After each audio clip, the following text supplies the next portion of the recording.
United States and an overly loved national asset. Over 100 years ago, Yosemite became a national park. Theodore Roosevelt was inspired by its beauty.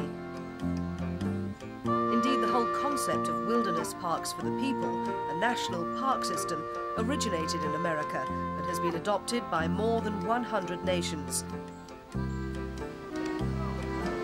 But critics say the country's fallen way behind in their upkeep and preservation. The forest fires that raged through the equally famous Yellowstone National Park in 1989 destroyed nearly half of the area before they were finally put out. Many said that this demonstrated inadequate resources and that other parks might suffer also.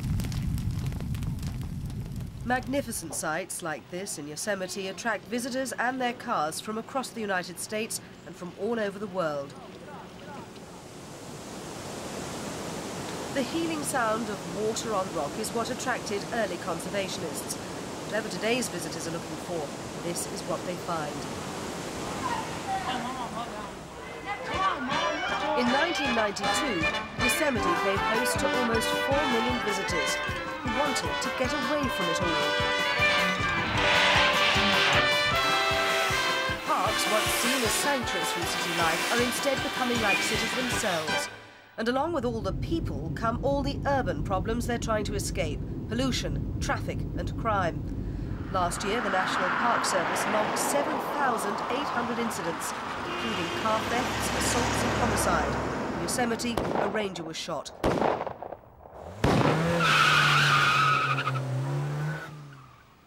A haze of pollution hangs over the spectacular valley here and traps the air beneath it.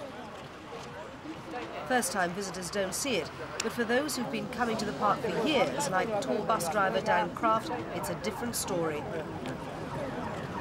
A lot of people don't have common sense. They pack their luggage, but they don't pack their common sense. And you see them putting cigarette butts on the floor. You see them leaving trash, trampling in areas they're not supposed to.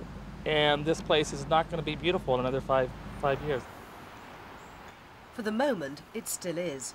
Once, the native Awanichi Indians, with their intimate understanding of the environment, managed the land and its creatures. But since the first Europeans arrived in 1850, the valley's appearance has changed dramatically. They fenced the meadows and grazed their cattle. Then it became a national park, and the resulting surge in the deer and rodent population changed the vegetation. Now the deer have another problem. It's difficult for them to remain wild, and when they migrate outside of the park, they meet humans with guns, not cameras. The amphibious creatures are suffering also. Their numbers are decreasing because of pollution and because they share the waters with humans. Fishing is now restricted to certain areas. Campfires are one of the greatest sources of pollution and are now only allowed at night, so alternative methods of cooking must be used. Over the years, the hordes of people hiking through the valley floor has led to serious soil erosion. Now, visitors are restricted to certain trails, and the damaged areas clearly marked as no-go. It appears to be working, and the land is recovering. The first traffic jam in a national park took place here in Yosemite and lasted several hours. Now the park regulates traffic and closes certain sections. Hello. The parking lot's full right now, so the only way we can get up there is by taking a free shuttle bus. Currently, the park is examining the possibility of making certain areas off-limits to cars. Buses and other environmentally friendly modes of transport may be the only way visitors will be able to get around in the future. If so, this little speedster will be prepared for it. Black oaks once dominated this landscape and have declined at an alarming rate over the past 100 years. But a program of replanting is underway and appears effective.